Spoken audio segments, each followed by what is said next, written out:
Alright, buckle up, because today we are diving into one of the most jaw-dropping moments in Lucky episode 4, and trust me, it's a doozy. If you haven't seen it yet, spoiler alert, Cary Masterson bites the dust in a way that'll leave you breathless. But let's not just talk about what happened, let's break down why it matters, and what it says about the show's bigger themes. First off, the episode starts with Lucky and Cary finally reuniting, and it's a mess of emotions. Lucky admits she sold out Priscilla to save Cary and her dad, while Cary apologizes for using her as a mark. Personally, I think this moment is where the show really shines. It's not just about the action, it's about the messy, human relationships at its core. What makes this really interesting is how the show balances these raw, emotional beats with high-octane action. It's like the writers are saying, yeah, we can do car chases, but we are also going to make you feel something. And then, the car chase happens. Holy cow! The stunt work, the camera work, the sound design, it's all top-notch. But what really grabbed me was the decision to have Cary pull out a gun mid-chase. In my opinion, that's where the stakes go from high to insane. It's not just about outrunning the FBI anymore, it's about survival, plain and simple.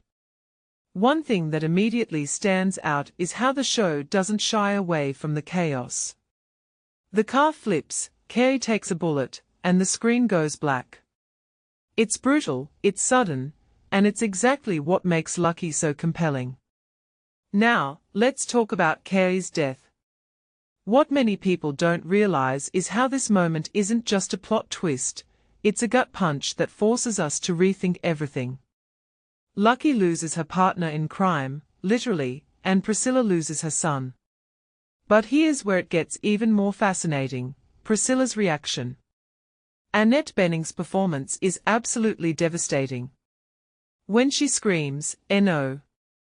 Let me go!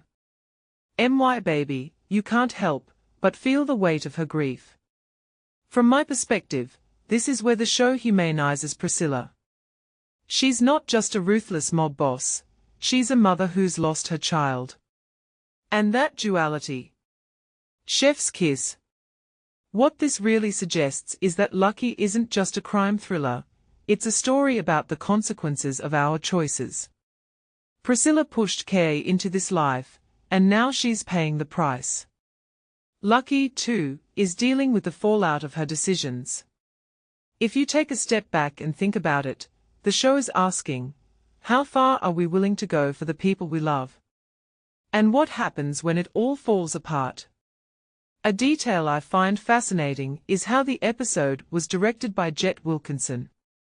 The fact that a woman helmed this adrenaline-pumping, emotionally charged episode feels significant. It's a reminder that diverse voices behind the camera bring fresh perspectives to the table.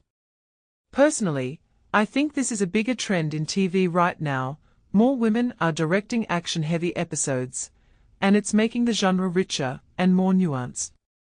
Finally, let's talk about what's next. Cary's death isn't just a plot point, it's a turning point for both Lucky and Priscilla. How will Lucky move forward without her partner? And how will Priscilla channel her grief? This raises a deeper question. Can these characters ever truly escape the mess they are in, or is it all just a downward spiral? In my opinion, Lucky is one of those shows that keeps you guessing, and episode 4 is a perfect example of why. It's not just about the action or the twists, it's about the emotional fallout and the bigger questions it leaves us with. So, what do you think? Is Cary's death the moment that changes everything for Lucky?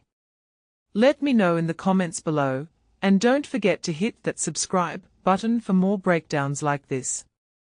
Until next time, keep thinking, keep watching, and keep questioning.